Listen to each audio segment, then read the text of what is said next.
Welcome back to Don's Life. Welcome to the channel. Thanks for joining today. Today we're going to install some rock lights on my 2021 GMC Sierra AT4. I apologize for how dirty it is. It is still mucky outside. We're starting to go through the thaw here in Canada. Lots of snow, lots of ice. Takes weeks and weeks. And my sacrifice is going to be getting pretty dirty because my fender wells are filthy. The underside of the truck is certainly just as dirty. But I need to get under there to install rock lights. So the ones I have before me are made by AuxBeam. I'd like to thank AuxBeam for sending these out for me to review them. And I'm going to walk you through the full install and the review today. So let's go.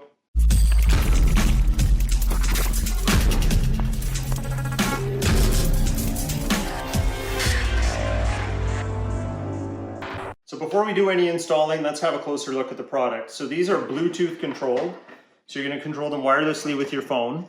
It just hooks up to positive lead and negative. It'll work on any 12 or 24 volt automotive direct current system. You have the ability to connect each of the rock lights. They're 4-pin, and there's a little notch in here. You connect all of these rock lights to the Bluetooth harness, and then there is a water resistant threaded cap you put on there so you're not going to get water or any contamination in the circuit, which is very key. The build quality of these is top notch. They are not plastic. They're made of a metal alloy, maybe it's aluminum. But you can see here you've got 3 LEDs. That's your RGB, your red, green, blue, and they can make basically any color in the spectrum. With it, you get these risers because underneath the vehicle, there may be contours you're not expecting. It may not be flat. So if it's a curved surface, you can butt this up against a curved area and fish the wires through, or if it's flat, then you can fish it through here. And you can either fish the wire right through in case you're making a hole through something, or you can tuck the wire to maybe go out one of the sides. So I think that's probably what I'm gonna have to do on some of them, we'll see. They also provide you with some nuts and screws. I might use these in some spots. I haven't really gone under the truck to decide where I'm putting everything. So these are the ones that are provided, but I might have to use some self-tapping screws. I might just use cable ties. It depends on what I want to strap on underneath there. All right, pro tip number 1, before you go and run all your wires and strap everything down, maybe check if all the rock lights work first. So I just have a car battery here. It's actually from my boat. I have the positive lead hooked up to this alligator clip, and I have the negative over here, and I can test them out. So you can see they're working. I'll just hook up this last one that I didn't have installed. You can't get these wrong. There's a little notch in here. There we go. It's working. So they're all working. That's good. All right, the next tip for you is you want to make sure that you have enough cable length. I measured these out. They're about 9.5 feet, give or take. Well, if you're going to use a full-size truck like this, and I've got 8 lights to place, I've got to think, where am I going to place them, and will I have enough cable length? I don't think they'll be long enough for the back of the vehicle. So my plan, and with rock lights, there's so many ways you could do it. I don't think there's a right and a wrong, but some will tell you, put one on this corner of the wheel well, and this corner of the wheel well, so you have 2 lights per wheel well. Well, if I do that, then my 8 lights are used just above the tires. I was hoping to get a little bit of light under the vehicle too. So I'm going to do 1 in the middle of each wheel well, and that'll take 4. And then I'm going to do 1 probably somewhere near the middle of the passenger door, or the rear passenger door, and 1 probably somewhere in the middle of the front doors. And then that way I kind of have light for, I'd say, the majority of the vehicle. I can always add more. We have the AuxBeam switches that I installed under the hood. They're on the passenger side, so we need to make sure that that's where the harness is going to go, and then all of these reach it. So when I thought it out, I probably have 5 that should be able to reach the harness, but I have 3 where this cable is not long enough. So I did some digging. AuxBeam doesn't make an extension specifically for these, but there is a third party I found that does have some extensions that seem to use the same ends, but they have multiple sizes available, and it was a little more than I wanted to spend to order them and find out to be the wrong size. So I am going to cut these and I'm going to splice them. So what I've done is I've went ahead and I've ordered some LED wire that's good for outside. So it's got the 4 strands, the 4 connections. I think this is 22 gauge, but based on the wiring that I have here, these four together are probably equivalent. So I am going to splice these, and I'm going to heat shrink tube it, and I'm going to extend as much as I need, but I think I have about, I don't know, 20 feet here maybe, maybe longer. I can't remember what I ordered exactly, but I know I ordered enough. So we're just going to extend a bunch and then go from there. All right, if you've been to this channel before, you know that when I do installs, arguably I do them right. I mean, there's many ways to do things right, but I try to pick one that would be considered maybe a good way to do things. Anyway, I want to run all my wires nice and concealed. I want them protected. So to do that in this area, I'm going to have to remove the fender liner and then reinstall it. It shouldn't be too difficult, provided I get all of the fasteners. There are 13 Torx screws starting here at the mud flap. One of them is a little longer than the other, so just make note if any screw that you pull out looks different than the others. Make a note, take a picture, just try to remember where it came from. So it's a little longer on that one in there. Otherwise, they're all the same. There is just a push-in fastener here. And once I get all of those out and this mud flap out, I should be able to drop the fender liner, bring it out. You just want to be careful when you're removing it that you don't crease it, you don't fold it where you don't need to. We shouldn't have to do that. I'll do a very quick kind of a montage of me taking all of the fasteners out so you can see kind of where they all came from. And then when I pull it out, we'll talk about how it went. So let's go.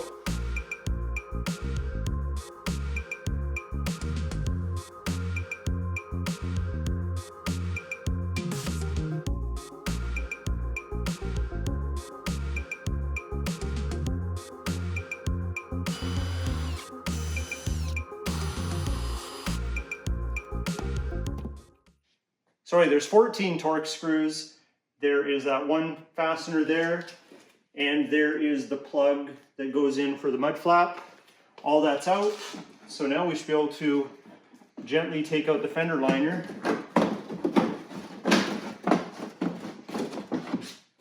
If you pull it down at the back, it'll release the tension in the front. Just like that.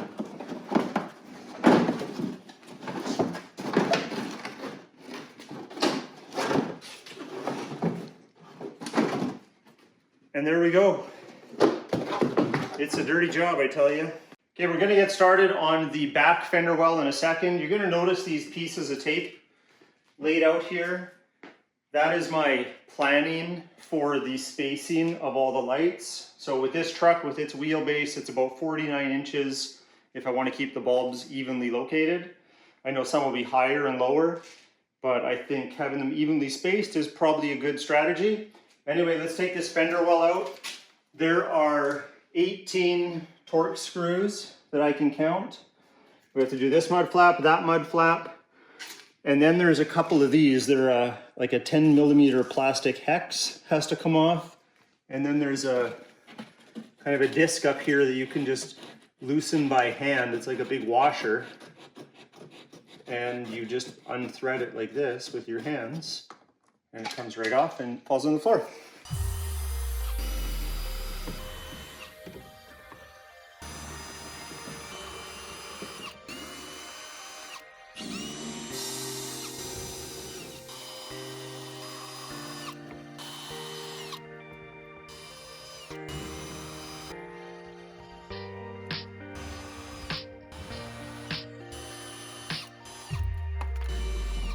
Okay, we got all 18 screws, the two 10 millimeter plastic nuts, if you want to call them that, and then that washer disc thingy.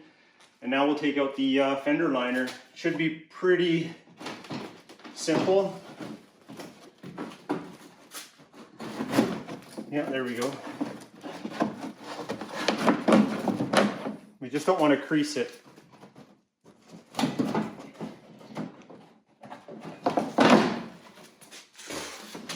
It's really dirty, but it has to be done. And like I said, if I went to the car wash, by the time I got home, they'd look just as bad with the weather we have right now. There we go.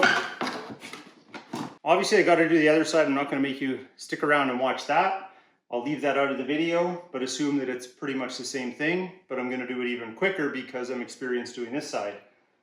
When we get back though, I'm gonna mount the lights, figure out the ways that I'm gonna route the wire, and then we'll figure out which ones we need to extend. I'm hoping to only have to extend 2, maybe 3, but it won't be a big deal. I wanna run them in such a way though, that if one ever fails or needs replacement, then I can access that one and just deal with it.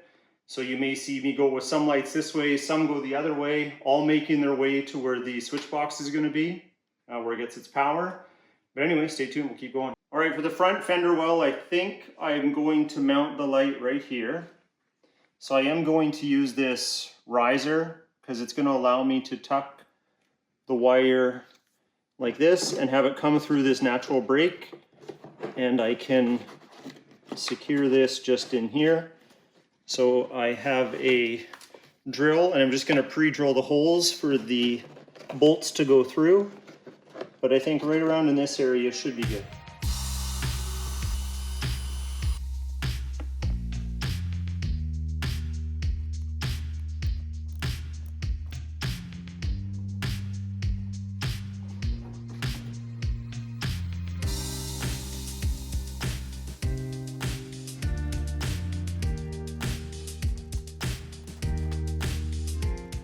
All right, I think we got this roughed in pretty good. I'm not going to attach it yet, just in case I bring more wires up in this area. I don't want to block my access. So we're going to leave this one as is. We're going to do the back one. We'll get all the wheels done first, and then I'll work on underneath the step area here. I think we're going to go with the same strategy we did on the front. There's this nice flat spot that's kind of recessed up here. I don't think it goes up quite as high as this one did, because we got this big, 3-inch blockage here. So I know the light's going to be like way up here. But on the back, if I go here, the only difference is we don't have that blockage here. So the light is going to be back here, so a little more into the middle. So you might see it. We might have to change things up and maybe move it over here. But for now, I'm going to try it here. And it's not that hard to do. I could always move it over here if I wanted, maybe over here. But let's go for here right now.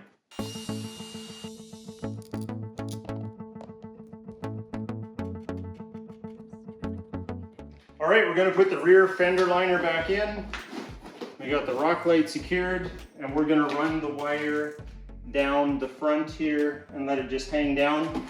But we should be able to put everything back where it's supposed to go for now, and then we'll get on to the next steps.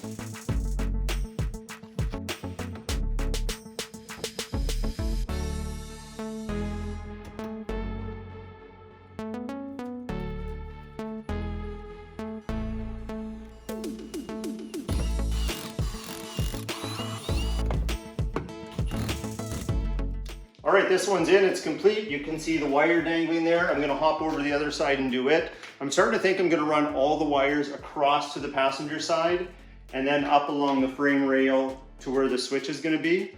So I think that's what I'm gonna do. But anyway, let me put the other side together and then we'll start mounting the other lights by the doors. Okay, I had to bring my car in. We have a snowstorm coming this way and we just can't seem to get a break. Anyway, I just put this fender well loosely right here. The other side is at the same stage as this side. So next I need to mount the rock lights under here. Couple things just looking at them ahead of time. I'm probably gonna have to drill some holes into the sheet metal. When doing that, I recommend using some silicone just to seal the joint where the screw is gonna go in. So I kind of predetermined a couple spots. That's the next footage that you're gonna see. So we're gonna have one still right in this area. It's probably not gonna be exactly evenly spaced because up here under the driver's door side, there's a nice kind of bracket or support where it'll butt up nicely against it. When we get over here, it's just a little bit inside the lip behind the rocker here. I wanted to make sure that the light would project in a nice pattern. I didn't want a hard edge, so we'd have a nice straight line underneath the vehicle. I wanted kind of that aura or that glow. I don't even know if I'm gonna like this, but I think it'll be neat and be a nice little toy added to the toy. So anyway, let's go.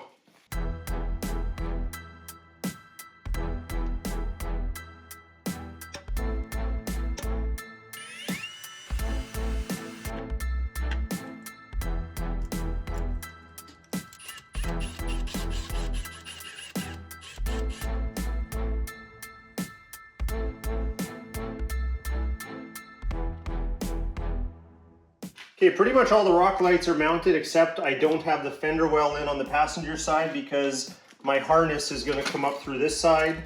I've started routing all the wires. I've had to do some extensions. Here's an example right here. So if you want to come closer, you can see I've got the 4 wires, heat shrink tubing. I'm going to spare you what it looks like to solder wires. I'm sure you can find lots of videos on that. I'll probably put some wire loom on this once I have everything in place. I'm just working on extending some of the wires on the other side, but we're getting real close. So let me just finish routing all the wires, then we'll hook up everything in here, and then we'll test it out.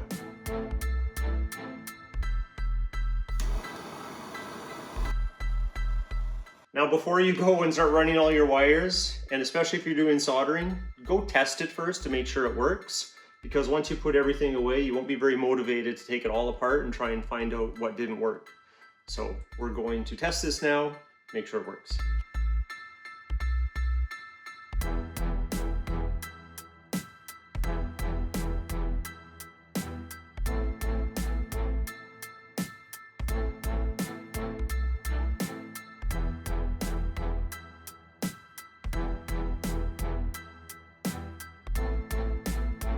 All right, we're all ready to go. Everything's put back together. You saw I ran the wire all the way down the firewall in behind this heat shield. And then I ran it down here behind the fender well. Everything's nice and zip tied up. Cable management I think is pretty good. I used some wire loom on some long pieces too, just because I didn't want all that colorful wire that I had the splice in showing. So now it's just all nice black wires. I'm just going to hook up the positive and negative temporarily just to make sure it works. And it does. That's all you get to see for right now. We're wiring this into my AuxBeam 8 gang switch right here. And we're going to put a new label on our control panel. Where is it? There it is, Rock Lights. So we're going to put that on the panel inside. So I'm just going to screw this in, update the new sticker, and then you get to see the reveal.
Well, there you have it. We got the lights installed on the AT4. Thank you, AuxBeam, for sending out that 8-pack set of rock lights. I think it looks pretty cool. If you want to pick yourself up some AuxBeam products, maybe the rock lights, maybe something else, go to the website. I'll leave a link in the description below. Make sure you use the promo code DonsLife.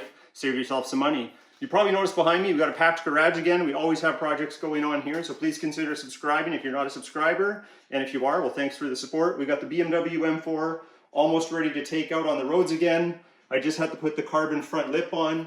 As you know, it's been wrapped. There's a video for that. We got my wife's Escalade behind me. The interior's been detailed. Now I got to clean up the outside because it's officially going for sale, because the replacement is officially being built and it's on its way soon, so I'm told. So anyway, if you like today's video, hit that like button. Again, please consider subscribing. We'll talk to you next time.